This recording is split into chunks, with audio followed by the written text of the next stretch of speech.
Entre potes. Un podcast désopilant présenté par Martin et Charles. C'est qui ça? C'est qui ça? Martin et Charles. Oh là là. Mais où sont-ils que je leur crève les yeux? Qui ça? Martin et Charles. Je commençais à me fatiguer. Y a pas quelques soissons avec de la bonne soivre? Permettez-moi de vous préciser poliment que vous êtes de pauvres petits putes. Ces amuse-bouches m'ont mis en appétit. Salut les zigotos, les zigotas. Vous êtes bien sûr Entre Potes, votre rendez-vous détente et bonne humeur du lundi. Entre Potes, c'est un podcast qui aurait pu s'appeler Entre Amis, Entre Frérots ou même Entre Srab. Mais Entre Potes, c'est tout simplement la réunion de deux potes, Martin et Charles. Je suis Martin, je suis ton pote. Et je suis Charles, et je suis ton pote. Comment ça va, Charlie, Charlot? Ça va super. Ouais. Ouais, trop bien. Est-ce que ça va impeccable? C'est impeccable. Impeccable. Bon, J'ai une question à te poser immédiatement. Oui, vas-y. Est-ce que tu fais partie de ces personnes qui font un clic droit éjecté avant de retirer une clé USB ou autre périphérique? Absolument, oui. C'est vrai. Retirer en toute sécurité. Ouais. Oui, exactement, oui. Je fais partie de ces fous. De ce gang de psychorigides qui ont beaucoup de mal à... Non, mais c'est une question parce que une rumeur a circulé pendant un moment disant que c'était pour sécuriser les utilisateurs et ou rassurer, enfin pour des questions d'assurance, etc. Mais qu'au final, ça ne changeait absolument rien. No schmilblick. Ah ouais? Ouais. Qui je veux des noms. Qui a le droit? Qui a le droit? Mais qui a le droit de faire ça? droit d'affirmer ça? Ouais. Bonne question. C'est Jean-Michel USB, l'inventeur de la clé USB. C'est Jean-Michel Windows, tout simplement. Ça existe également sur Mac. Alors sur Mac, tu mets dans la corbeille, figure-toi. Tu mets dans la corbeille quoi? Et bah tu as ton périphérique qui s'affichait sur ton bureau en tant que dossier. Et il faut que tu mettes ton dossier à la poubelle pour l'éjecter. Mais non. Et si, monsieur. Mais non. Et si. Et oui, on a affaire effectivement à une ergonomie absolument différente. Contre-intuitive, j'ai envie de dire. Et là, le débat est lancé. Vous êtes bien sur cet épisode consacré à l'éjection de périphérique. Et oui, il faut bien trouver des thèmes nouveaux. Pour ou contre l'éjection périphérique, c'est à vous. Ouais. Pro Windows, Pro Mac. On a Jean-Michel du service info qui nous appelle sur la 8. On vous attend dans les commentaires, les Pro Windows, les Pro Mac. Battez-vous, les Pro iPhone, les Pro... Ah, toi d'ailleurs, t'es tout Windows? Moi tout Google? Moi je suis un anti-iPhone convaincu de la première heure. Alors attends, tu es un anti-iPhone parce que tu es un non-utilisateur ou tu es un anti-Apple. D'accord. Ah ouais, de la première heure. Est-ce qu'on peut te demander de nous en dire un petit peu plus? Eh ben écoute, ouais, moi, tout vient de du lycée et de la course au baladeur MP3. Oui. Et en gros pour moi, on était sur une bataille perpétuelle de format. En gros, c'était un prix au méga. On payait un prix au méga de musique. Donc là, tu parles des clés USB, des iPods. À l'époque où ils ont lancé le premier iPod là. D'accord. C'est vrai que c'est extrêmement cher. C'était beaucoup plus cher que le marché. Oui. Pour vraiment, on avait 12 gigas ou peut-être même 6 pour un prix qui était et peut-être même plus sur une chaîne cryptée. Sur une chaîne cryptée, exactement. Et on était et déjà à l'époque, j'étais là, mais pourquoi les mecs tout ça parce que le truc est vite fait joli. Vite fait joli, t'es sympa. C'était un objet qui était un objet de technologie fantastique quand même. Mais non, avec la roue que tu tournais avec ton pouce, qui vibrait à chaque. Moi, j'aimais pas l'ergonomie. Mais en fait, j'en ai jamais eu. Je défends quelque chose. Mais donc du coup, et alors, ce qui a fini de me dégoûter, c'est le jour où un pote vient chez moi avec son iPod. Il a un son de qualité, je ne sais plus lequel. Je lui dis mais donne-moi ce son. Oui. Ah oui. Et il me dit oui, on mais peut pas. As-tu l'iTunes? Je dis bien sûr que non, mais c'est en fait il faut savoir que c'est toujours le cas d'ailleurs, il me semble, mais n'importe quel support à l'époque, c'était des espèces de clés USB géantes. Même les gros baladeurs de 50 Go, moi j'avais un Arcos, tu te souviens de la marque? Bien Arcos, sûr, oui, tout à fait. De 50 Go ou de 40, c'était vu comme un lecteur externe, je pouvais mettre n'importe quoi dedans par un glisser-déposer tout simple. Et non, c'était pas possible. Quand tu explorais le truc, tu pouvais pas retrouver les fichiers. Enfin, moi, ça. Et donc, et c'est marrant parce que ça m'a initié des barres. Mais les gars ont des formats propriétaires. Pourquoi ils suivent pas les normes? Ils imposent leur format propriétaire et ça ne fait pour moi que s'empirer année après année. J'ai un contre-exemple à te donner. Je donne rapidement, puisque cet épisode n'est pas consacré. Il s'agissait d'un prank. Amis auditeurs, auditrices, vous êtes fait avoir. Il s'agissait d'un prank, cet épisode n'est pas consacré. Poisson d'avril.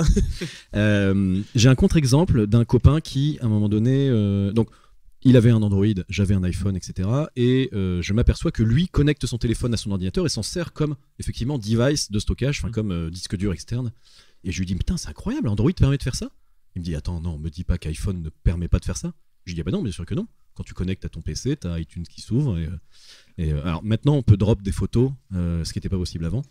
Et donc, il me dit, mais jamais je n'aurai d'iPhone. Sur ce seul argument, il me dit, regarde-moi dans les yeux.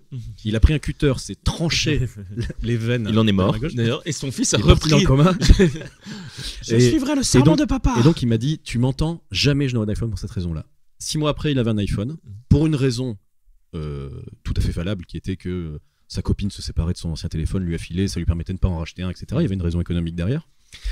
Et aujourd'hui, si je lui en parlerais, il me dirait jamais je ne quitterai l'iPhone, car l'ergonomie m'a complètement convaincu. Mais en fait, alors pour finir sur ce débat-là, à l'époque de quand on a eu l'iPhone, il me semble que c'était l'iPhone 3, ouais. Et quand on a eu les premiers smartphones, oui. J'ai tout de suite commencé par un Android parce que je conchiais Apple. D'accord.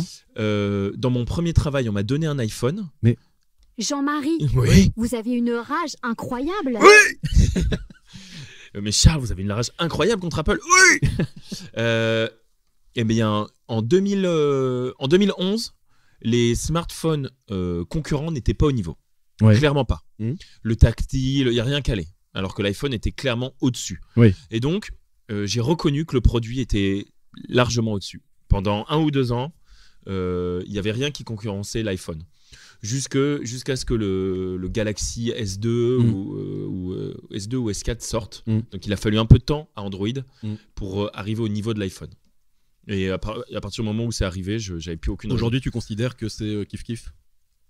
Il y a des pour et des contre. Puis maintenant, de toute façon, Samsung est tellement aussi un grand méchant que il y a même plus de, tu vois, genre il y a plus de bataille entre. Oui. Mais il n'en reste pas que je ne supporte pas quelqu'un qui décide dans un univers où on est déjà en train de se battre pour des histoires de format, quand quelqu'un respecte pas des normes. Ça m'horripile vraiment. C'est comment créer du travail, de la complexité là où il y en avait déjà. Tu vois. D'accord. Et bah c'était le petit coup de gueule tech, le petit instant tech. Moi j'aime pas l'Apple. En plus c'est vrai que c'est marrant parce que sur le plan du mème, un univers que je connais, que je pratique et dans lequel j'évolue quotidiennement. Sur le plan du mème, les anti-Apple sont souvent effectivement représentés par des boomers grognons. Donc le petit cri que t'as fait était très approprié. Bah écoute, mais ne suis-je pas un boomer, un boomer grognon? Un boomer en devenir. Charles, Exactement. je suis ton pote, oui. Mais tu es un boomer grognon. Oui. Esprit de l'escalier. Oui. Est-ce que je peux me permettre de faire rapidement 2 petits esprits de l'escalier? Bah vas-y. Mon cher Charles. Esprit de l'escalier, je répète, il s'agit d'épisodes à la réécoute où je me dis, où Charles se dit on aurait pu dire ça. On aurait pu dire ça, j'aurais dû dire ça. C'eût été intéressant. Là, c'est à la fois un esprit de l'escalier et on va dire un petit complément d'information sur. Je profite de le faire maintenant puisque l'épisode sur le cinéma partie 2 est sorti et nous nous interrogeons en direct sur la question de Johnny Depp. Johnny Depp, en effet, on se le dit sans le savoir et sans avoir trop de détails que Johnny Depp a peut-être gagné son procès mais n'est pas lavé de toute saleté. Tout à fait, ouais. Et donc j'ai interrogé ma camarade Marie-Charlotte vers qui je me tourne régulièrement pour ces questions-là, qui me donne un avis qui est certes militant, mais qui est également informé. Donc je vous le donne en complément d'information par rapport à cet épisode-là. Les gens parlent sans se renseigner parce que c'est plus facile d'enfoncer les victimes. Ça, c'est l'introduction militante. Ouais. Ils ont été condamnés, nous dit Marie-Charlotte, tous les 2, dans un procès hyper médiatisé pour diffamation. En revanche, il y a bien eu un autre procès avant celui-ci pour violence conjugale, où Johnny Depp, a été reconnu coupable de 12 faits de violence sur 14. Le tabloïd anglais The Sun, à l'époque, avait qualifié Depp en une comme un batteur de femmes. Et il avait voulu les poursuivre en justice pour diffamation. Sauf que là aussi, il a perdu son procès, étant donné qu'il avait été condamné pour violence conjugale. En revanche, nous dit-elle, il a dépensé des millions de dollars pour discréditer son ex-femme et ternir son image publique en faisant circuler de fausses rumeurs sur elle. Notamment cette fameuse histoire de caca dans le lit. Triste histoire. C'était dans réalité la merde d'un de ses chiens. Mais c'était plus bénéfique pour lui de la faire passer pour une folle. Et dans ce monde, c'est plus facile aussi, voilà. Petite conclusion, Amber Heard a subi un cas mais monstrueux de harcèlement mondial à grands coups de sexisme et de misogynie. Donc ça, c'était dans les mèmes que j'évoquais. La sphère même, c'est hélas, effectivement, jeté dessus. C'est un cas d'école à ce niveau. Et lui, par contre, est une égérie Dior qui est maintenue. White male privilege, nous dit-elle pour conclure. Voilà, ça me paraissait intéressant de le dire un peu rapidement pour complément d'information. Deuxième esprit de l'escalier, si tu me permets. Dans l'épisode sur l'humour, je recommandais la série The Office. Alors, attention, petit moment d'égoïsme que je vais devoir hélas assumer. J'ai suivi ma propre recommandation puisque j'ai dit dans cet épisode-là, ça me donne d'en reparler, ça me donne envie de re-regarder The Office. Je m'y suis employé puisque j'ai recommencé la série il y a de ça quelques semaines. Et dans cet épisode-là, tu me disais, en substance, j'ai du mal avec The Office, j'ai essayé de regarder, mais j'ai une faible résistance à la gênance et à des situations qui mettent des gens dans l'embarras et qui sont censées être drôles. Et tu me dis, du coup, ça a été difficile pour moi de regarder. Ouais, c'est ça. Mais attends, je fais une truc. Je trouve ça très drôle. C'est juste que je le déplore, mais je n'arrive pas à regarder en fond. Donc, vas-y. Bien, hélas, ton analyse a été un révélateur pour moi. Et j'ai eu beaucoup de mal à m'y remettre parce que... T'étais gêné. J'étais gêné. Effectivement, je pense pas que ce soit la durée entre deux visionnages qui est jouée parce que je la regarde quand même assez régulièrement et voilà. Mais je suis certain que c'est ton analyse qui a fait que je la vois d'un œil différent et j'ai eu du mal à me remettre dedans comme dans une eau un peu froide. Quoi. Ouais, ok. Ouais. Ah, intéressant. Donc ça. Je t'en veux énormément parce que je considère toujours que c'est une des meilleures séries de l'humour. Mais je te l'ai gâché. Ah merde. Tu me l'as post-gâché. C'est en effet le gâcheur. Tu n'en tireras aucun plaisir. Le boomer grognon est de retour. On m'appelle... Je suis le pénaliste. Je veux que tu sois dans la souffrance judéo-chrétienne. Il n'y aura aucun plaisir dans ce que tu éprouves. Et on va se rattraper de tout cela avec un petit jeu, je te le propose. Qu'en penses-tu ? Du rire. Eh bien, allons-y, c'est parti pour un jingle.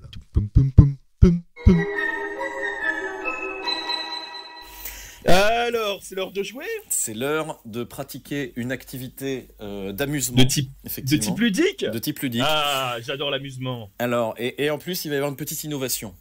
Ah bon ? Il va y avoir une petite innovation. J'ai pas eu le temps de trouver un bon nom. Peut-être que tu peux m'aider d'ailleurs. Ouais. On va partir sur une base de Clignement 182, un jeu que tu connais maintenant. Encore du Clignement 182. Oui, mais non, mais okay, rassure-toi. Bon, après, si tu veux me mettre à l'épreuve, parce que tu as trouvé que la dernière fois que je n'étais pas assez performant. Le bâtard. Tout à fait. Okay. Je vais te challenger. Mais on va inverser la logique. Il s'agit de chansons qui ne sont pas anglophones. D'accord. Mais que tu connais, d'accord. Comme la dernière fois, j'ai une chanson sur laquelle je suis plus fébrile que sur le reste, mais pour les autres, c'est ça. Et sur la dernière, j'ai traduit les paroles d'une chanson française en anglais. Ouais. D'accord, et tu devras deviner. Voilà. Donc c'est un Clignement 182, mais pas vraiment, quoi. Ok. C'est des chansons qui partent pas de l'anglais. Les trois premières sont des chansons qui ne sont pas anglophones. Ouais, d'origine. Une autre langue. Tout à fait. Ouais. Mais que tu les as entendre traduits en français. Exactement. Okay. Ils vont quand même être traduits en français. Et pour l'autre. Et la dernière, c'est une chanson française que j'ai traduite en anglais. Tout à fait. Okay. Voilà. C'est un petit melting pot. Voilà. C'était suivant l'inspiration du chef. C'était comment on pourrait appeler ça pour l'inverse de Clignement 182 je cherchais un groupe français. Alors, je sais pas pourquoi j'ai les Noirs Désirs qui me vient, même s'il est un peu comme ça, mais c'est Black Desire. Voilà, exactement. C'est un Black Desire. Tout du moins pour le dernier. Et pour les autres, j'ai que les noms des groupes que j'ai utilisés qui me viennent à l'idée, donc je ne proposerai rien pour. Mais alors, encore faut-il que je comprenne de quoi je parle la chanson à l'origine. Je fais confiance. Écoute. Ça va être dur, mon pronostic, c'est qu'on va être sur un 3 sur 4. Parce qu'il y en a un sur lequel je suis un peu fébrile. Il met la presse. Voilà. Et là, je vais faire un énorme échec, ça va être horrible. Est-ce qu'on y va ? Est-ce que tu es prêt ? Et je sors un papier, je prépare une cigarette et une porcelaine pour le joint à hashish. Hashish, sortez la porcelaine maintenant, tonnerre à c'est scapé. Oui. Hashish, c'est grâce au hashish. Je sors un morceau de Et je sais pas pourquoi il parle de porcelaine sans arrêt dans ce morceau. Ah, chiche. C'est l'égalisation. Yes. Ah bah celui-là, c'est sûr que si tu avais On brûle la chanson- porcelaine. Oui, alors j'ai pas trop compris. Eh, il fait pas mal le ska. Hein. Et je t'avoue que la traduction... Mais il ouais, n'y a m'a pas de surpris. femme chinoise. Oui. Soit Google Trad a effectivement pété les plombs, soit les paroles sont vraiment complètement étranges. Mais merci au cri ah chiche Oui. qui est quasiment similaire à qui l'original. tout de suite.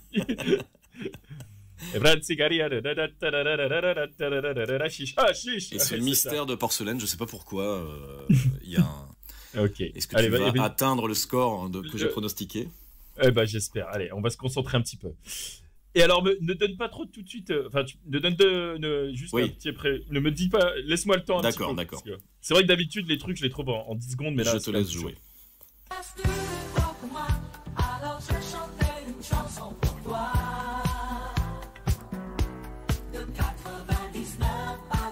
Ah, j'étais sûr. merci le 99 ballons. Parce que rien d'autre. Et en plus- J'espérais te choper là-dessus, quoi. Mais alors, est-ce que tu peux m'expliquer pourquoi c'est de la vieille disco? C'est quelque chose. Yeah. Non, j'ai gardé ça. J'ai trouvé que Suno avait été malin dans la proposition. 99 ballons. D'ailleurs, j'ai jamais trop compris de quoi ça parlait, cette chanson. Et alors? Et du coup, j'en sais pas plus. Google Trad ne m'a pas particulièrement aidé. alors, j'ai dans 1990 Louvre Ballon de. Ben, je sais même plus comment elle s'appelle. Ah oui, cette non, meuf. j'ai dû la voir en préparant le jeu, mais ça m'a pas. Tu vois, la pauvre, elle s'est fait encore cancel. Ouais. Invisibilisation des chanteuses allemandes. Un combat, Oh, non, c'est surtout- un combat très précis. C'est surtout invisibilisation des gens qui sont connus pour. C'est Ah oui, Lina. un morceau. Ouais, c'est pas Nina ou Nina. Attends. On va. Ouais, tu peux fact-checker quand même. Nena, c'est ça. Tu vois. Est une chanson engagée contre la guerre froide, sortie en 1983. Ah putain, ok. Pop rock allemande Nena. Ok. Ah, je savais même pas qu'il y avait un message politique derrière cette chanson. Mais évidemment, vu que je ne comprends pas un seul mot de ce qu'il y a. Et Pourtant, que, j'ai oui, fait allemand LV2, monsieur. et que pourtant le titre 99 ballons aurait pu te mettre sur la piste. Non, évidemment, non, ça ne veut rien dire. Allez. Es-tu prêt pour On va le partir. boss final du jeu? Le boss final. Donc là, je te rappelle, hein, on cherche Ah une oui. chanson française, Française qui a été traduit en anglais. traduite en anglais. Le style est-il. Le style est comparable. Oui, le style parce a que, été non, parce pointé. que là sur Oui, la 89 disco, oui. sur 89 ballons, t'aurais pu. Parce que je me suis dit, alors, tu sais qu'à la base, quand petite anecdote, quand j'ai entendu parler, je fais, ok, c'est de la disco qui est pas anglaise ni française, donc c'est de la disco genre allemande. J'étais là, genre, ou espagnol, genre c'est quoi, c'est disco espagnol? Non, c'est bon. Ok, on va envoyer. C'est parti pour le boss. C'est parti pour le boss, le boss du clignement 182.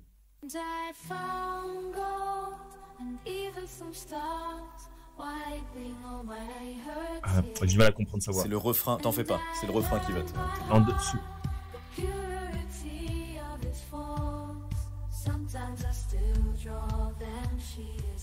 Elle est pas. C'est une part de moi. Écoute. Regarde. Kyo. Oui, bravo. bravo. Tu m'as fait peur parce que tu as parlé sur One Last Dance. Ouais. Ok, juste une dernière danse de Kyo. Exactement. Avec une voix de meuf. Ouais. Non mais c'est quand même assez dingue que ce que Sino sait faire. Hein. Ouais, c'est balèze. Eh ben merci. Eh ben merci écoute, pour ça. tu vois 3 Et sur donc, 4. donc j'étais 100% dans le pronostic. Très de prévisible. Martin. Et on se retrouve tout de suite pour le tronc cérébral de Allez, cet épisode. allez, c'est parti. Let's go. Fin de l'amusement, début de la Discord. Let's go.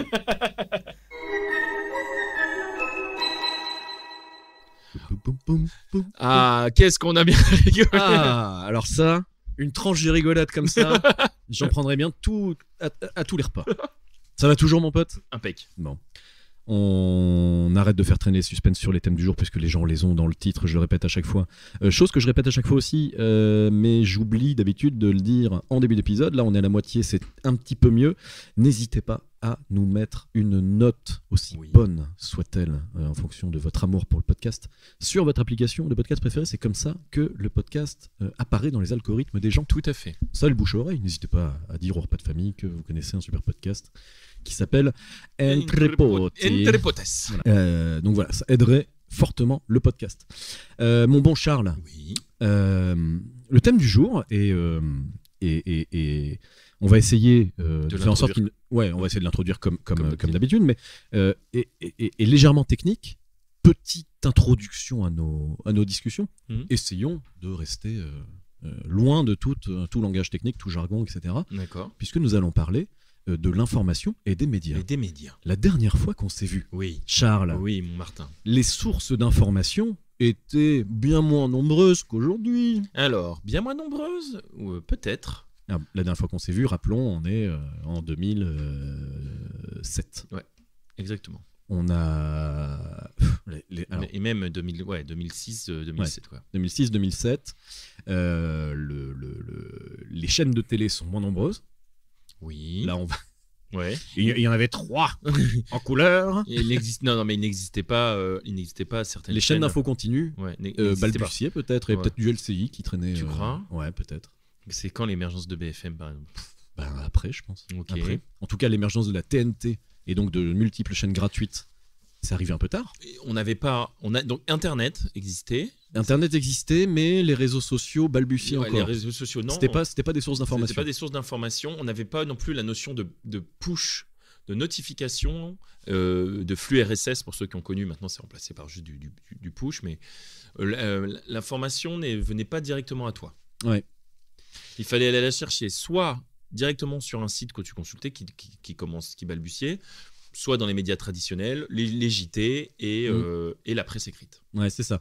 On avait, ça paraît, pour les plus jeunes de nos auditeurs auditrices, ça va paraître, du coup, il va peut-être y avoir un fossé générationnel, mais on était sur une information qui était très institutionnelle, dans le sens où on n'avait pas la pluralité des chaînes et des lignes éditoriales qu'on a aujourd'hui. L'information avait... Même si ce que tu m'as dit la dernière fois sur la comparaison avec la Hongrie peut nous interroger sur la vraie pluralité par rapport au... Le nombre ne fait pas l'éventail. On va y revenir. Là, tu fais écho effectivement à un article qui est sorti dans Mediapart qu'on m'a transmis qui dit que la France a le pays le plus comparable sur le plan informationnel à la France, c'est la Hongrie en Europe. Donc, et ça pose des questions, justement, puisque la Hongrie n'est pas forcément un pays... connu aujourd'hui pour ses libertés exemplaires. Voilà. On y reviendra. Ce que je voulais dire, c'est que grosso modo, le paysage était ainsi fait qu'il y avait TF1 qui était la grosse chaîne privée. Là, on parle de télé, on parlera de radio après, ou de quoi que ce soit. TF1 qui était une chaîne de centre droit, les chaînes France 2, 3, 5, etc. étaient du service public plutôt centre-gauche. Ouais. Et puis en fait c'était à peu près ça. Moi c'est comme ça grosso modo que je définissais le truc. Il y en avait d'autres, mais grosso modo quand tes parents étaient au RPR ils regardaient TF1 et quand tes parents étaient au PS ils regardaient France 2 pour les infos. Ouais. C'est comme ça que je facilite un peu le truc. Il y avait la télé, il y avait la radio, les journaux et c'est à peu près tout.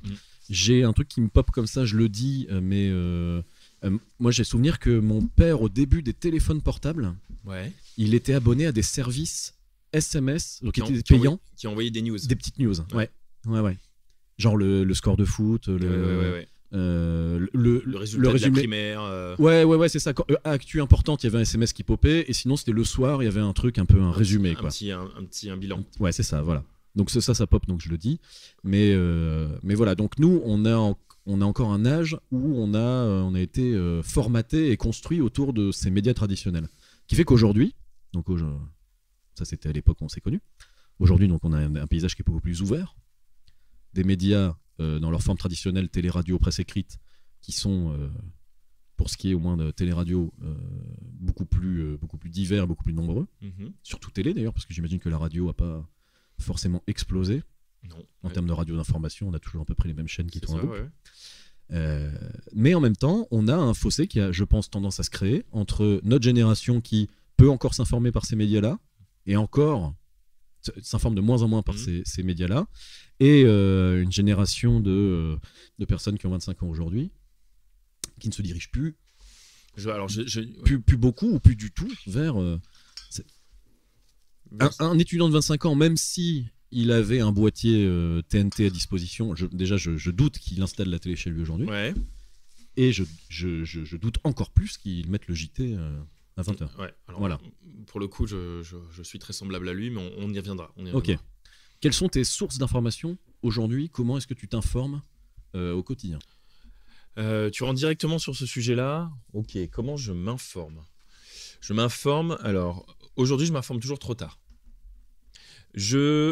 Pendant longtemps, j'ai voulu mettre en place ça chez moi, c'est-à-dire m'informer du minimum quand même. J'ai fini par abandonner totalement. Je fais partie des gens qui n'ont pas de boîtier de télé chez eux depuis qu'ils ont 18 ans, en fait. J'ai toujours haï la télé. J'écoute quand même un peu la radio. Quand j'avais un peu plus de dans les moments de ma vie où j'ai un peu plus de temps le matin à mon réveil, j'écoute la radio, mais c'est des phases. J'ai eu des phases de 4-5 ans comme ça qui ont fini aussi par disparaître, et je n'ai pas non plus surfé sur les nouveaux canaux pour m'informer, donc je ne m'informe pas, je suis en retard toujours. J'ai un peu honte, mais maintenant je l'assume complètement. Je suis toujours en retard de l'information importante. C'est-à-dire qu'en vérité, s'il y a une information grave pop, il y a énormément de chances pour que je le sache en décalage par rapport à tout le monde. Hein. Ouais, sauf si quelqu'un de plus informé que toi ou plus connecté t'informe en temps réel. Et que tu l'es, effectivement. Et typiquement, c'est ce qui s'est toujours passé. Je veux dire, les attentats du Bataclan, c'était « Oh les gars, il se passe un truc de ouf !» ou même sur un groupe, pour le coup, sur un groupe de discussion WhatsApp qui n'a rien à voir entre potes. Bien sûr, Oh les gars, vous avez vu la dinguerie Ah bon, et voilà. Ouais, d'accord. Mais j'ai eu honte parce que j'en ai un peu honte parce que pendant longtemps ça a été une source d'immaturité chez moi. Cette mauvaise connexion au monde, à l'actualité, et j'ai fini par l'accepter. Et d'une certaine manière, ça m'amène une forme de sérénité. Okay. C'est-à-dire que je ne vienne à moi que les infos très importantes. Pas forcément les plus légères, parce que parfois c'est des infos graves qui me viennent à moi, mais en tout cas importantes. Et alors il faut pas nier, par exemple, il y a des moments où, à partir du moment où j'ai un souci en tête, une élection, un truc comme ça, là je vais de manière modérée, ou pendant une courte période circonstancielle, me regarder l'info où je peux. Je dirais que je vais regarder du push, de là où je peux regarder du Le Monde, des trucs comme ça. En fait, je suis abonné à rien, donc même quand j'ai du Monde Diplo que j'aime bien, tout ça, j'ai pas d'abonnement, donc au final, j'ai pas les trucs en direct, quoi. Mais en tout cas, à partir de quand il y a vraiment un événement important, je le sais quand même, faut pas déconner, je finis par le savoir et j'ai l'actu en direct. Mais sinon, je ne me renseigne pas, et ça y est, j'ai fait la paix avec ce truc-là. Je suis quelqu'un d'un peu immature. Là-dessus, mais je deal with it, quoi. Ok. Si je devais répondre à ma propre question, je commencerais par dire, moi, que je suis un passionné d'infos. Moi, c'est vraiment quelque chose c'est l'inverse, quoi. C'est inimaginable pour moi de ne pas prendre au moins un shoot d'actu par jour. Inimaginable. D'ailleurs, en vacances, des fois, ça me fait souffrir parce que il n'y a pas de connexion, ou il y a aucun point d'information possible. Je peux aller en bagnole, chercher un endroit où je capte la radio pour écouter un peu ce qui s'est passé. D'accord. Ouais. C'est pas une source d'angoisse ou quoi que ce soit, c'est plus que quelque chose qui m'intéresse beaucoup, et je m'en voudrais de louper. Par contre, la radio, alors moi en plus je viens d'une famille où il y avait toujours un poste de radio allumé. Tout le temps, toute la journée. Tout le temps. Et j'ai tendance, c'est pareil, à moi, je me lève, je mets la radio, dès que je suis chez moi, il y a très souvent une radio qui tourne. Et une radio d'information généraliste. Alors moi j'écoute, je suis un bon auditeur de France Inter, France Info quand j'avais envie d'aller sur de l'actu pure et dure, et que le programme France Inter m'intéresse pas, etc. Mais c'est lié au fait que chez moi, j'ai mis les dispositifs qui me permettent d'écouter. J'ai des radios un peu partout. Et puis j'ai tant de bagnoles qui font que c'est propice à ça aussi. Par ailleurs, j'écoute quelques podcasts d'actu aussi. Donc je me contente même pas de l'actu en direct, etc. Je peux aller sur de l'asynchrone, comme tu dis, comme tu aimes bien dire. Et de l'actu commentée, critiquée, etc. Ouais, tout à fait. Et dernière chose, donc c'est les... Alors, non, pas dernière chose, parce que je suis donc sur les réseaux sociaux, j'ai autant de comptes loisirs, de trucs à la con et de copains, etc., que de sources d'infos, qui sont là par contre des sources d'infos qui sont moins généralistes, qui sont plus militantes la plupart du temps, sur le sujet qui m'intéresse. Mais, en tout cas, je vais arrêter de dire les réseaux sociaux, parce qu'en vrai, j'utilise qu'Instagram, et je me rends compte qu'en fait, tout le monde maintenant, quand on parle des réseaux sociaux, tout le monde parle d'Instagram. Le reste n'existe presque plus. Donc sur Instagram, voilà, j'ai ce fil-là. J'avais essayé d'entraîner mon fil d'actu Twitter, qui à la base était un réseau qui était très utilisé par les journalistes. Moi j'ai ce souvenir aussi. Qui était un vrai fil d'actu, qui était fait pour ça. Et on parle bien de Twitter, on parle pas de X. Évidemment. Puisque c'était Twitter à l'époque. C'était Twitter à l'époque. Aujourd'hui, je pense que ça l'est toujours autant. C'est-à-dire qu'aujourd'hui, des dépêches de mecs qui sont sur place pour des trucs importants, ils vont commencer par le mettre sur Twitter. Et Instagram, je pense qu'il y aura une espèce de parallélisme là-dessus, mais Twitter est resté, je pense, un réseau très journalistique.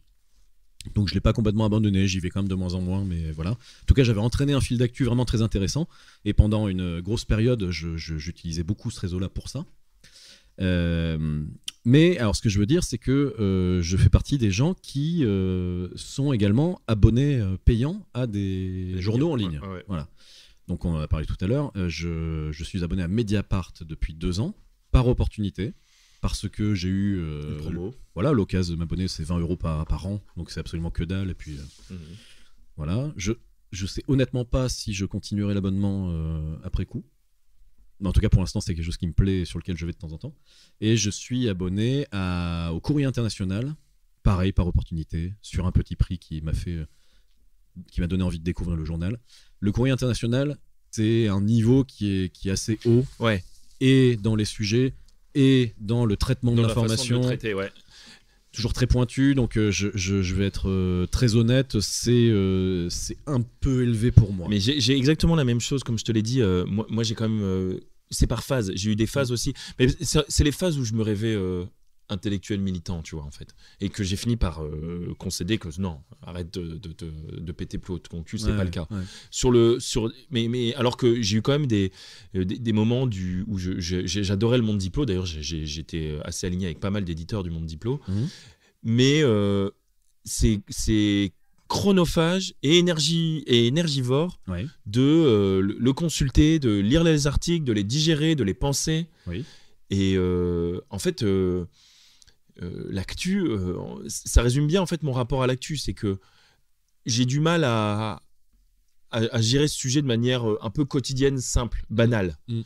Soit je suis dans des phases vraiment réflexives dans ma vie et j'ai besoin de beaucoup d'actu, et ça m'arrive et là dans ce cas-là je fais du France Culture, je fais du Monde Diplo et j'ai besoin de vraiment lire des articles sur certains sujets, mais ça me prend beaucoup de temps. Genre je suis pas en mode hyper intellectuel à analyser plein d'infos en quelques minutes et réussir à avoir une pensée critique tout de suite. Non, c'est beaucoup de réflexions sur lesquelles j'itère. Il y a même des articles que je peux lire plusieurs fois ou en un temps long, tu vois. Et au bout d'un moment, ça me ronge. C'est quelque chose qui me prend trop de temps, trop d'énergie. J'ai besoin d'être dans l'action dans ma vie. Et là, quand j'ai besoin d'agir, de travailler par exemple de manière intense, je rebascule et j'abandonne l'info. Parce que c'est, à l'inverse de toi, c'est quelque chose d'un peu... traiter l'info, pour moi, l'information, c'est quelque chose qui me demande vraiment du temps et de l'énergie. Et je le fais pas à la légère. Et j'arrive pas. Et du coup, souvent, c'est une activité qui est en pointillé dans mon existence. J'apporte une précision quand même à ce que j'entends par l'info ou l'actu. Attention, je parle pas forcément d'actu immédiate ou de... Alors, j'en ai un peu parlé quand même, parce que c'est vrai que j'ai dit qu'une journée sans info, c'était un peu compliqué, etc. Je m'intéresse évidemment à ce qui se passe à l'instant T, mais pour autant, Mediapart va sortir un article sur les écoles qui ferment dans le 13e arrondissement de Marseille. je considère que c'est de l'info et de l'actu, et je vais m'y intéresser. Ou les podcasts. Alors j'écoute pas mal de podcasts qui traitent de sujets de fond comme ça aussi. Il y en a un qui est très bien, qui est l'invité politique, qui est une émission qui passe en direct le dimanche midi sur France Inter, que j'ai peu le temps d'écouter parce que le dimanche midi j'ai autre chose à foutre, mais que, du coup j'écoute en décalé, et qui reprennent justement des sujets d'actu de la semaine pour et la faire décortiquer par des éditorialistes et interroger un politique au sujet. Et j'avais une autre anecdote à raconter, c'est qu'au final, tu sais ce qui me pousse l'actu souvent, l'humour et le mème. Ah bah oui, bien sûr. Parce que dis-toi que moi je fais la démarche dans l'autre sest. Je vois un mème. Ah oui, et tu t'interroges sur qu'est-ce qui s'est passé. Je pressens le potentiel comique.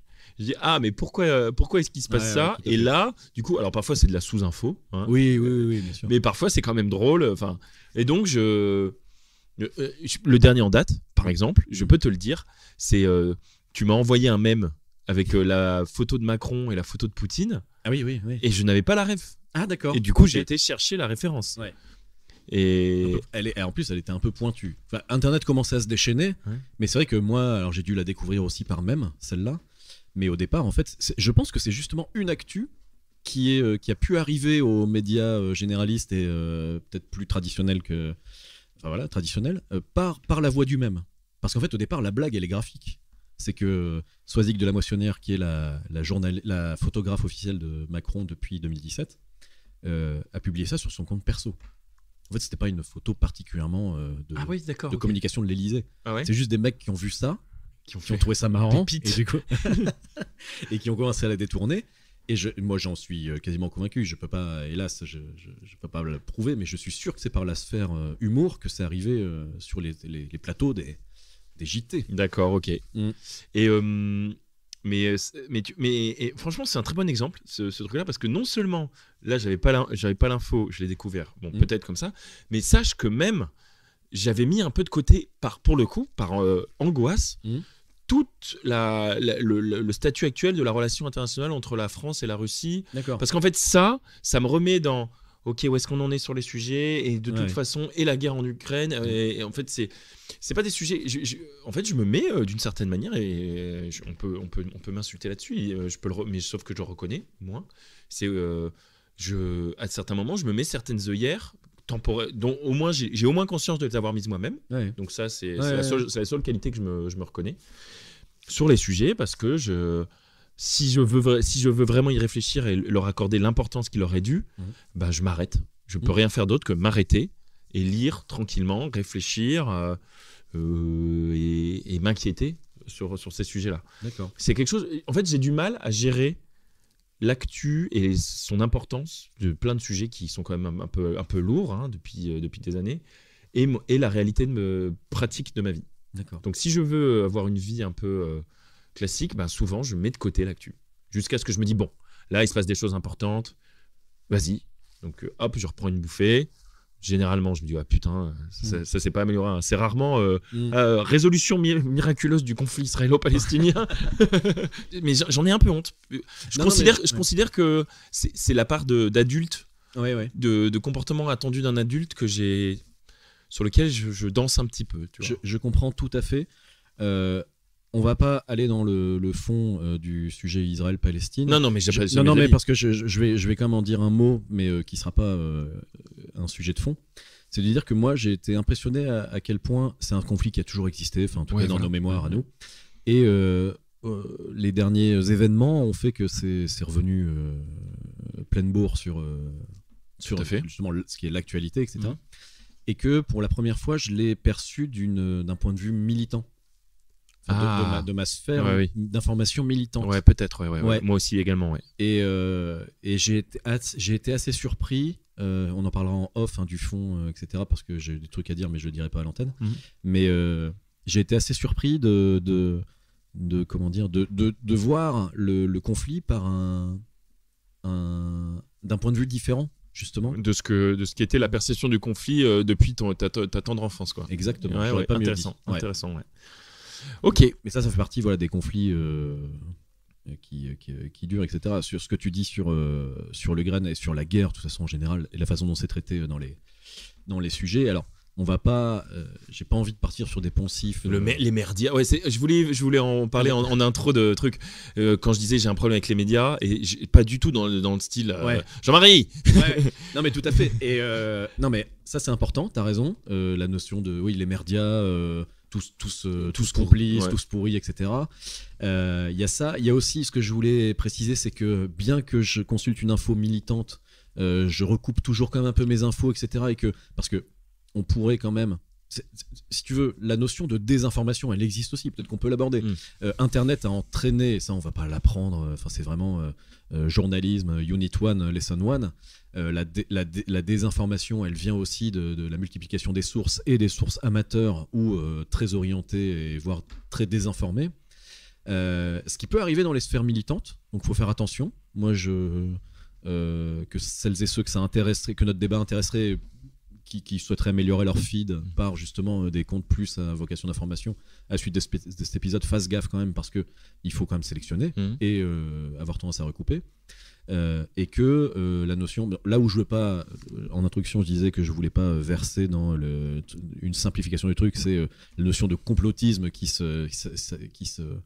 s'apposerait absolument tout.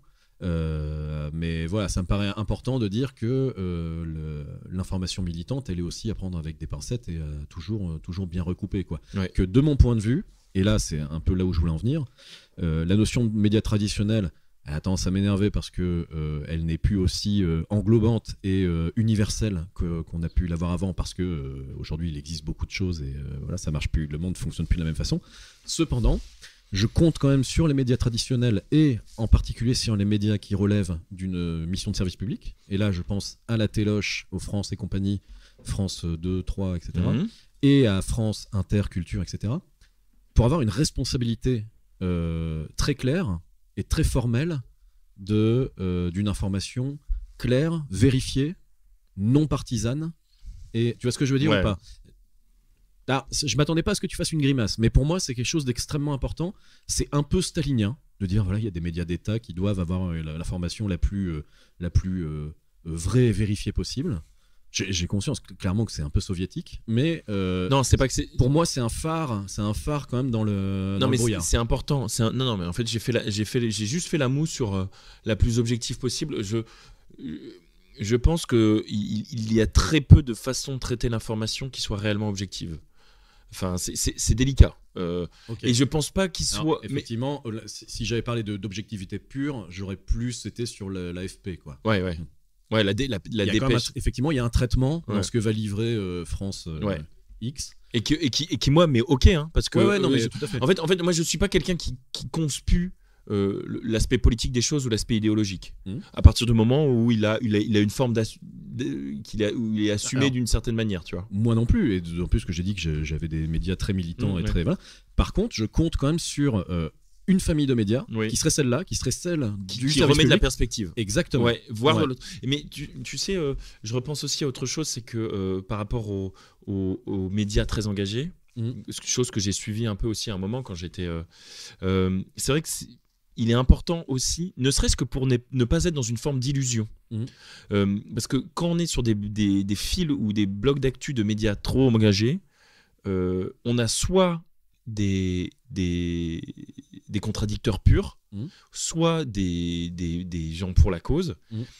Et ça je pense qu'on passe à côté du fait de à quel point l'information ou ce sujet-là, il est traité de manière, il est important pour tout le monde. C'est-à-dire que en gros, tu peux être dans une forme de boucle où tu peux avoir conscience que les gens ne sont pas forcément d'accord avec toi, mais par contre, le fait que le sujet qui pour toi est très important n'est pas forcément, c'est pas ça qui fait l'actu. Oui, t'as raison. Et ça, je trouve ça intéressant. Et il y avait une chose que j'avais trouvé intéressante, une révélation que j'avais eue sur Twitter. Voilà, j'ai une anecdote, je sais pas si je l'ai pas déjà racontée celle-là, à propos de Twitter. C'était Twitter. C'était à l'époque où il y avait eu les révélations sur la cancellisation de l'ancien ministre de l'Environnement, Nicolas Hulot. Oui. Et non, c'était pas au moment où il était cancel. Pardon, c'était avant, quand il avait fait sa vidéo où il disait j'abandonne. Tu te souviens de ça ? il avait été chez Macron, dans le ministère de Macron pendant 1 an ou 2. Ouais, et c'est sur France Inter qu'il avait donné sa Et démission. d'un coup, il avait dit je peux pas, en fait, c'est bidon. Je pense que c'est au 7-9 de France Inter qu'il était avec. C'est possible. Et qu'il a donné. Et après, il a fait une vidéo le soir même ou tout ça, et un post où il expliquait. Voilà, j'avais trouvé ça très triste. Et pour moi, c'était l'actu de la journée. Ouais. Et en fait, les réseaux, enfin, à l'époque Twitter, a cela terrible qui te donne le chiffre. Oui. Et en fait, il y avait en même temps un clash entre Cyril Hanouna et Alain Chabat.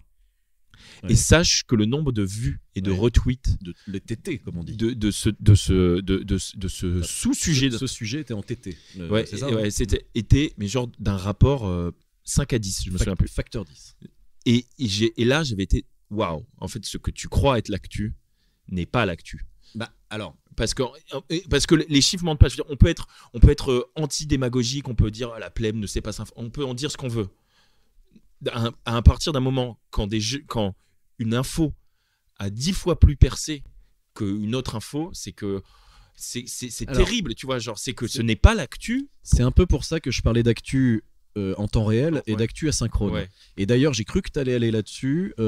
Finalement, c'était pas ça. Mais quand tu disais finalement les comptes militants dont on parle, effectivement, quand j'y réfléchis, et typiquement, je prends la myriade de comptes qui parlent de féminisme auxquels je suis intéressé et auxquels je suis abonné. Au final, c'est plus des cercles de pensée et de diffusion et de diffusion d'informations, mais qui ne sont pas forcément des informations qui font l'actu. Tout à fait, voilà. Tout à fait. C'est juste une constellation d'informations qui, au final, font une façon de voir le monde aujourd'hui. Par contre, dans ce que tu dis, il y a, et je m'étais promis quand on en a discuté ensemble de ne pas verser là-dessus, mais de la culture de la petite phrase. Non, mais de la micro. Le poncif. De la micro-actu. C'est l'instant poncif. Je t'ai donné. Ouais, c'est l'instant poncif. Hélas. Je t'ai donné tout à l'heure l'exemple, en plus ça s'était passé par-dessus la tête, de Rachida Dati qui effectivement a menacé non pas Gabi Attal, mais le chien de Gabi Attal. Jean Yinche, le Jean Yinche de Gabi Attal. À travers ce SMS qui a été leaké. Ton chien, j'en fais un kebab. Parce que c'est un SMS qui a leaké. Bien sûr, c'est un SMS qui a été leaké. Énorme. Alors moi, faut savoir qu'en plus de ça, parce qu'il y a un côté effectivement actu ridicule qui devient un mème. À moi, les leaks de SMS font partie de mes moments préférés. Il y avait eu Sibeth Ndiaye qui, dont le SMS, la meuf est dead. Et qui avait été transformé en Yes, la meuf est dead. Mais de toute façon, ce SMS, a priori, n'a jamais existé. C'est ça. Mais ça, c'est vraiment la micro-actu qui va tourner sur les JT de chaînes d'infos continues pendant toute la journée, où il peut y avoir des trucs un peu marrants. Même si... Enfin, un peu marrants. Égoïstement. Je dis ça à ma place d'Européen lambda qui ne vit pas des causes tragiques dans son pays, la guerre, etc. On peut, voilà, faut tout remettre effectivement en perspective et on a le privilège de pouvoir rigoler de ce petit truc-là. Mais le syndrome de la petite phrase, donc je voulais pas trop aborder ce sujet parce que je le trouve un peu poncif, comme on l'a dit tout à l'heure. Mais ça revient sur ce que tu dis avec le clash Hanouna Chabat. D'ailleurs, le point de départ de la sélection de ce sujet-là vient d'une discussion qu'on a eue ce matin, au saut du lit, sur tu ne savais pas que le président de la commission d'enquête à l'Assemblée nationale était allé en direct sur le plateau de Cyril Hanouna pour faire la danse des épaules. Mais bon, c'est pas le sujet. Et puis surtout, si vous écoutez ce podcast en 2026, ce sera très en dehors de l'actu. Mais où on a commencé à se dire, effectivement, là, c'était le point de départ de la conversation, où on s'est dit,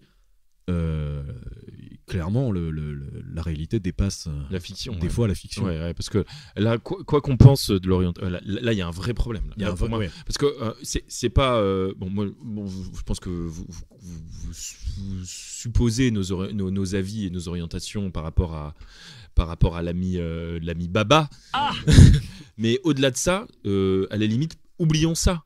Le fait qu'un membre pilotant une commission d'enquête, bien sûr, que l'institution se déplace dans un environnement absolument pas neutre. Tout à fait. C'est inimaginable. Tout à fait. Inimaginable. D'autant plus qu'avec le laïus que j'ai fait sur l'importance pour moi de médias traditionnels qui restent neutres, etc. Là, quand l'institution, en plus l'Assemblée nationale, mais quand une institution aussi importante sur le plan des valeurs de la République se déplace pour faire la danse des épaules Ouais. chez Baba. C'est. Pardon. Moi, c'est effrayant. Les bras m'en tombent. Ouais, voilà. Ouais, Non, c'est- c'est plus ça. C'est effrayant. Ouais, En fait, on a même poursuivi la discussion sur. J'ai demandé est-ce que tu te souviens de cette séquence d'actualité qui était absolument incroyable qui a commencé par l'élection de Trump, puis en Angleterre de Boris Johnson, puis dans la catastrophe des primaires aux élections de 2017, et à la droite qui a vu s'effondrer Alain Juppé, et à la gauche qui a vu triompher Benoît Hamon, qui était absolument un candidat pas prévu. Out of nowhere. Ouais, c'est ça.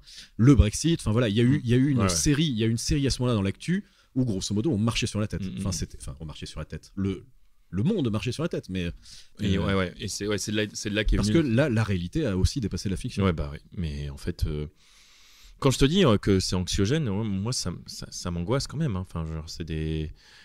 On sait aussi que c'est aussi cette trend de Trump et de Boris Johnson, elle était due aussi à. On a commencé à en mettre en lumière les effets de bulles des réseaux Ah oui, sociaux. ouais, tout à fait. Ouais. Je sais plus Ouais, comment ça s'appelle, comment elle s'appelait cette boîte qui a été un peu. Tout à fait, oui. Qui a été accusé d'avoir orienté, voilà. tout à fait, certains votes. Ouais. Là où je voudrais quand même recouper tout ce qu'on se dit avec la notion d'information, c'est que sur cette séquence qui a été incroyable, ça a complètement bouleversé. En tout cas, moi, ça a bouleversé ma façon de m'informer. Ça m'a amené plus à aller sur des médias qui allaient s'attaquer au cœur de ces sujets-là. À ce moment-là, l'actu toute fraîche et l'actu actuelle m'intéressait moins que la façon dont on pouvait globaliser et critiquer ou en tout cas analyser ce qui se passait sous nos yeux, quoi. Alors, peut-être pour compléter un peu, du coup, toi, radio, là, à l'heure actuelle, tu écoutes, tu regardes encore de la télé ou pas? Ouais, moi, j'ai vraiment, et ça n'a même pas été un effort ou une posture intellectuelle. Hein. Moi, j'ai vraiment abandonné toute télé depuis des années, à tel point que quand j'ai besoin. Mais t'as jamais regardé la télé, du coup? Ouais. C'est plus ça. C'est que ça fait pas partie de ton écosystème. Bon, alors on regardait peu la télé, mais on regardait la télé quand même. D'ailleurs, ma mère, elle regarde un petit peu la télé. Ouais. Mais à quel parce que ça peut être les gens qui regardent la télé, des fois ils regardent que du divertissement. Ouais, plutôt du divertissement, ouais, des films ou peut-être même des séries un peu policières. En fait, je sais pas. Je peux te dire, je suis tellement handicapé par rapport à la télé. Genre, je connais très mal finalement. Ce qu'il en est, quoi. Donc non, moi je suis à côté de la télé, et par contre il y a vraiment quelque chose alors là sur le coup que je ne supporte plus, mais vraiment, c'est la publicité. Ah oui. La publicité audiovisuelle, c'est je deviens dingo. Hein. Hier, on s'est regardé une vidéo entre nous, une vidéo. Moi j'ai un compte YouTube payant. Ouais. Je ne peux pas. Enfin, vraiment, c'était très très difficile. Ah ouais, c'était une souffrance. L'interruption d'un contenu par un spot, surtout que bon, à la limite dans la télé, il disait allez, on fait une petite pause. Tu sais, il y avait une espèce de rythme. C'est vrai. Là, le mec est en cours de phrase. Ouais. Et pouf, ça envoie un truc. Vraiment Là, pour le coup, rien n'a évolué dans la publicité. T'as pas eu envie d'acheter des yaourts Danone le lendemain? Je trouve vraiment que la publicité, les spots publicitaires, qu'ils soient sur YouTube, c'est un cancer. C'est absolument horrible. Et il y a même quelque chose dans le traitement de production, c'est-à-dire que la qualité, le type de... je crois qu'il y a des choses, genre dans le type de fréquence, de sonorité, c'est des trucs qui captent beaucoup plus ton attention, c'est plus aigu, plus rythmé, les voix sont plus claires et t'interpellent, c'est l'enfer. Pour moi, je ne peux pas... Là, tu me mets de la pub, là, une télé avec des pubs, je suis incapable d'avoir une discussion avec toi. C'est pas possible, ça me lobotomise, c'est un truc de malade. Ouais, d'accord. Non, bah ça, c'est évidemment très très compréhensible. Moi, je suis trop peu consommateur du YouTube pour partir sur un abonnement payant. Ouais. Mais ça, c'est par contre, si je l'étais plus, je pense que clairement, je partirais sur, comme toi, une formule sans pub. Parce que, en fait, ce qui me déplaît... Alors moi, le rapport à la pub... Alors c'est vraiment... C'est une petite parenthèse dans notre thème. Mais le rapport à la pub, plus j'avance et plus j'essaye, moi, de diffuser des contenus, plus je m'adoucis là-dessus quand même en me disant... C'est vrai que on n'a pas inventé d'autres vecteurs pour faire la promotion de ton produit, quel qu'il soit. Et typiquement, on est en train de faire une campagne de pub pour le podcast. Alors, attention, c'est pas de la pub, c'est pas pour vendre des yaourts. C'est de la promotion de contenu. Oui, la pub pour les yaourts, c'est de la promotion de produit. Non, mais parce que typiquement, quand je suis sur... alors, excusez-moi, je vais me la jouer un télo un bobo à 2 secondes, mais quand je suis sur France Culture et qu'ils font la promotion d'un spectacle France Culture ou d'un film ou d'un documentaire France Culture qui sort en DVD ou machin... Oui, et d'ailleurs, je viens d'écouter un truc sur la politique et on me dit telle œuvre de machin disponible, tout ça. Je suis OK. C'est pas, je suis en train de faire ça et on me fait non. Alors, et encore, il y a la blague de NordVPN ou de AirUp sur YouTube. Mais j'étais pas en train de regarder un film et d'un coup c'est la voiture et qui le yaourt et qui je sais pas quoi la nouvelle assurance je sais pas quoi là. Ça a été quand France Inter a remis de la pub pendant sa matinale pendant les premiers mois, à chaque fois qu'un auditeur appelait pour poser une question machin, il commençait en disant vous nous avez trahis avec les pubs machin. D'autant plus qu'il y en a qui corrélaient l'objet des pubs qui étaient souvent les pubs radio, ça peut être que des bagnoles ou principalement de la bagnole. Ou comme tu dis des assurances, mais tu vas pas vendre un yaourt à la radio. Enfin, voilà. Si t'as les pubs pour les grandes surfaces qui disent aujourd'hui alors qu'est-ce qui se passe aujourd'hui, mais écoute, mais t'as encore ramené des mauvais yaourts, mais écoute, aujourd'hui chez le pack de nains est en promotion, offre donc 1000 lave réserve particulier. Mais ça c'est classique des radios privées par contre, ça n'entendra que sur Europe 1 ou RTL. Mais ce que je voulais dire, c'est qu'en plus de ça, des fois les auditeurs avaient un peu d'esprit et corrélaient le truc. Le mec recevait Nicolas Hulot, il y avait une pub pour une bagnole avant, il disait attends, faites gaffe quand même quoi. Il faut avoir un peu de cohérence. Pour conclure un petit peu, dernier petit sujet sur lequel je nous trouverais un peu balourd de pas passer, c'est les chaînes d'infos continues orientées qui existent aujourd'hui, qui n'existaient pas la dernière fois qu'on s'est vu, qui aujourd'hui existent. Il y a eu une apparition des chaînes d'infos qui a un peu pop, elles ont un peu pop tout en même temps. Sur donc principalement les chaînes de la TNT. Là on va parler de chaînes d'infos télé et c'est celle qui on va dire pose, alors, je pense que c'est pas complètement usurpé de dire qu'elle pose problème aujourd'hui, puisque les commissions d'enquête de l'Assemblée nationale, enfin des commissions d'enquête parlementaires dont on parlait, sont mobilisées pour justement vérifier, contrôler un petit peu leur je trouve ça très bien. Oui, non, mais tout à fait. C'est pour ça que j'étais d'autant plus triste d'apprendre de ce que tu m'as raconté. Je m'en doute et ça me rassure, même si je n'avais aucun doute là-dessus. Mais ce que je veux dire, c'est que c'est pas complètement usurpé de dire qu'elles posent problème, ces chaînes-là, puisque on est obligé quand même de mobiliser des parlementaires pour en assurer le contrôle. C'est des choses qui ont émergé. Alors, au départ, ça posait moins problème dans le sens où chaque chaîne d'info avait effectivement un peu sa ligne éditoriale, mais elles restaient toutes dans un... Quand BFM a émergé, quand LCI a émergé, on était sur des chaînes privées, du secteur privé, qui étaient orientées droite, centre-droite, etc. Économie, il y avait un vrai arc de toute façon, économie, bourse, etc. Au départ, il y avait même des chaînes qui étaient consacrées au cours de la bourse, et BFM d'ailleurs a toujours des flashs, je crois. Ouais, voilà, tout à fait. Et on a vu émerger, alors je dirais ces 5 dernières années, peut-être 10, mais peut-être 10 dernières années, effectivement, progressivement, des chaînes avec une ligne éditoriale plus dure et qui là s'intéressaient à l'actualité politique. Et qui remplaçaient la dépêche d'actualité par la discussion entre éditorialistes sur cette dépêche en fait. Et tout à fait. J'ai l'impression qu'elles ont avancé à pas feutrer. Ça c'est sûr. C'était pas comme beaucoup moins radical au démarrage. Exactement. Et BFM c'est un très bon exemple parce qu'au début c'était vraiment une espèce de Reuters information. Complètement. Et peu à peu, tu te rends pour les compte... mecs qui allaient boire le café à Paris, dans un bar parisien, et ils devaient avoir en 5 minutes, ils devaient comprendre le cours du yen et l'info, la petite info politique et la petite info, la petite info politique, la petite info France, la petite info internationale du moment. Mais c'était le temps d'un café. Et maintenant, c'est vrai que ça serait intéressant. Je suis sûr qu'il y a des études là-dessus. Quand est-ce que c'est devenu en fait, quand est-ce que ça s'est repolitisé encore plus Parce que c'est ça le sujet, c'est des chaînes qui se déclarent informatives, mais qui en fait ont une idéologie.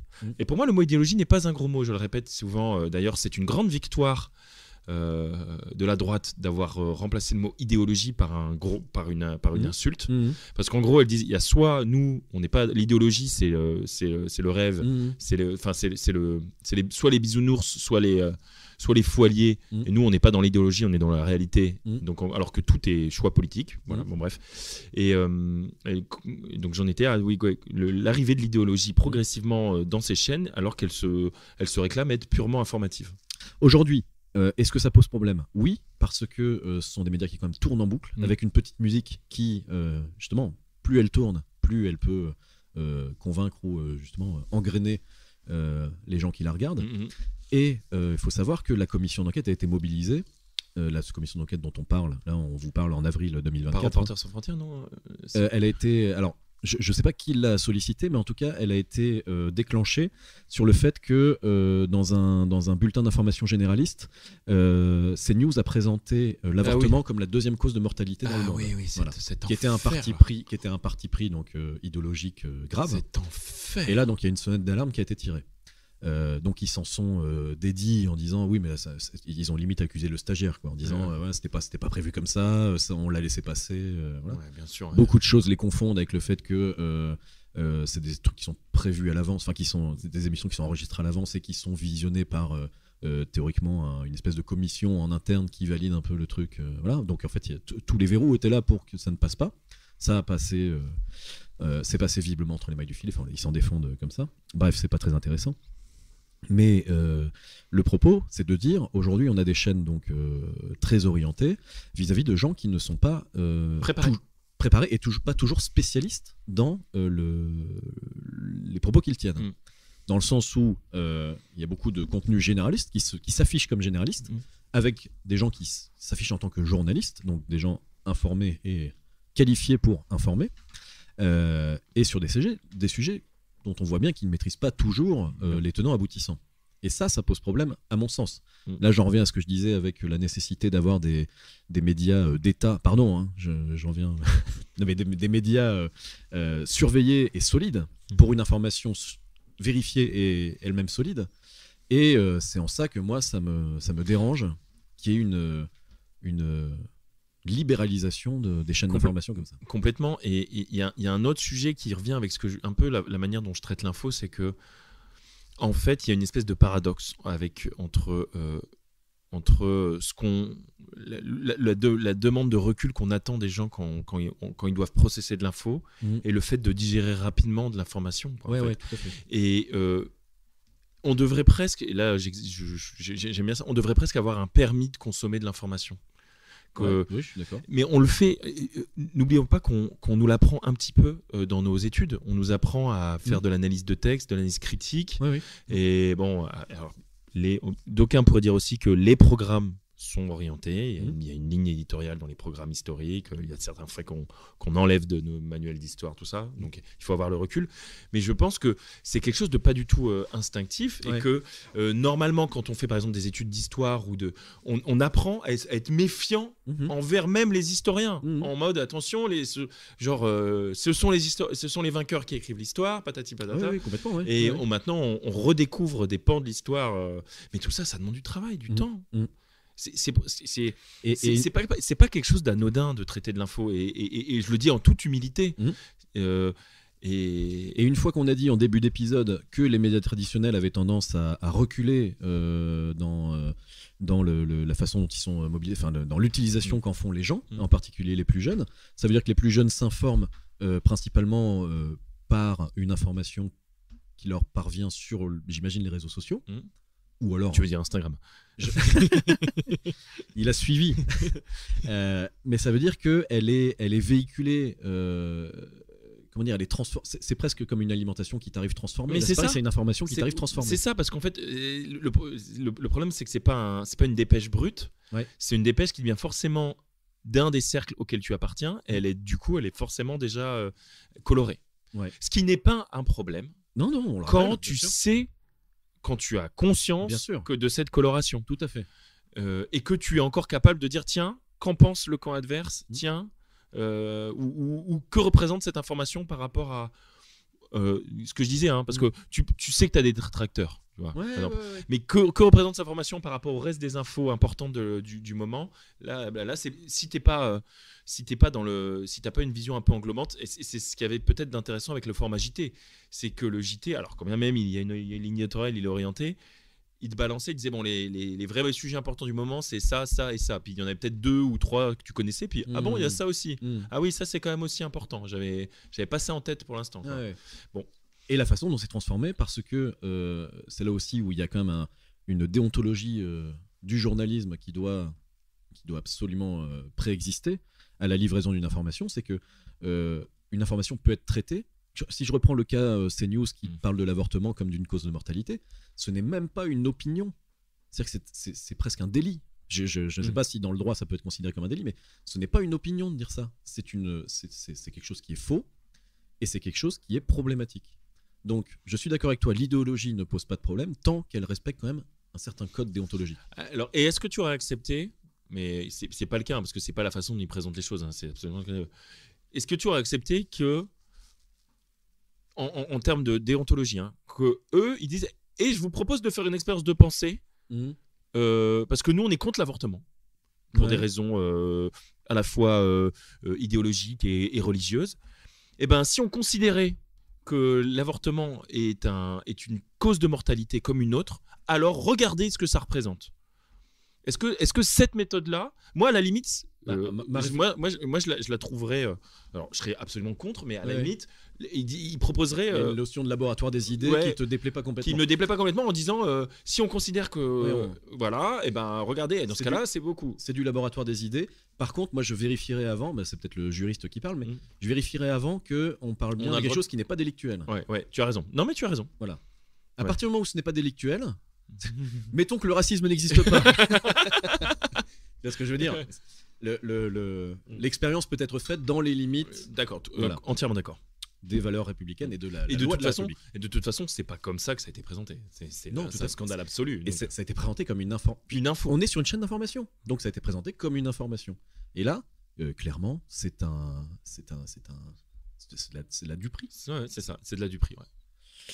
Bon, on pouvait pas ne pas parler de ce dernier point qui, on a peut-être de la perte en ligne chez les auditeurs auditrices qui seraient consommateurs de ce type de médias, mais à ce moment-là, désolé, mais au revoir et ne remettez pas les pieds ici.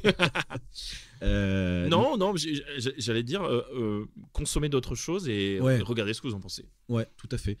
Et par contre, l'anxiété de l'information, on n'a pas pu développer là-dessus, mais je pense que ça pourrait faire presque l'objet d'un épisode suivant. En tout cas, Charles, c'était un bon sujet. Je trouve, j'ai aimé échanger avec toi. Ça m'a permis, comme à chaque fois, de mieux comprendre moi-même la façon dont je conçois les choses, parce que j'adore servir à ça. C'est vrai. Tu peux pas me dire quelque chose qui me fasse plus plaisir. C'est vrai. Ah ouais. Après, c'est l'objet d'une discussion. Il y a quelque chose dont je suis très fier. Je pense jamais que je pense jamais avoir la vérité absolue. Ça, jamais. C'est bien. Je suis assez convaincu de mes idées non, je suis assez convaincu sur l'instant. Moi là, en ce moment, je pense ça vraiment. Ouais. Je suis prêt à le remettre en question. Ça, y a pas de problème. Par contre, je suis convaincu. J'adore. Je suis convaincu que la méthode que j'ai permet de faire aboutir des réflexions même chez les autres. Ça, c'est mon seul truc. Et c'est pour ça que, si tu te souviens, petit pas esprit de l'escalier, mais c'est pour ça que je supporte pas quand quelqu'un refuse la méthodo, tu sais, de discussion, de résolution de conflit. Oui, ou tout quoi à fait. Parce que je peux avoir tort, il n'y a pas de débat, mais au moins qu'on se dise on a réfléchi ensemble, ça a avancé, quoi. Ça, j'adore. Bon, écoute, que de bonheur et d'amitié. Mais vraiment. Vous êtes bien sûr entre potes. N'oubliez pas de nous mettre quelques étoiles. N'oubliez pas de nous mettre quelques étoiles sur votre plateforme d'écoute préférée. Minimum 4. Si c'est pour mettre 0, effectivement, abstenez-vous. Mais... Ou alors il faut qu'il soit. Ou alors je veux des pépites de commentaires haineux. Mais vraiment des masterclass de haine, quoi. Bon, a priori, en tout cas, si vous écoutez ce message, c'est que ça vous a pas complètement déplu, ou alors vous êtes tombé dans un sommeil profond. Réveillez-vous. Réveille-toi, chacal. Et d'ici là, portez-vous bien. On se vous dit à la semaine prochaine pour un Interpote. Et oui. Et gros bisous. À très vite.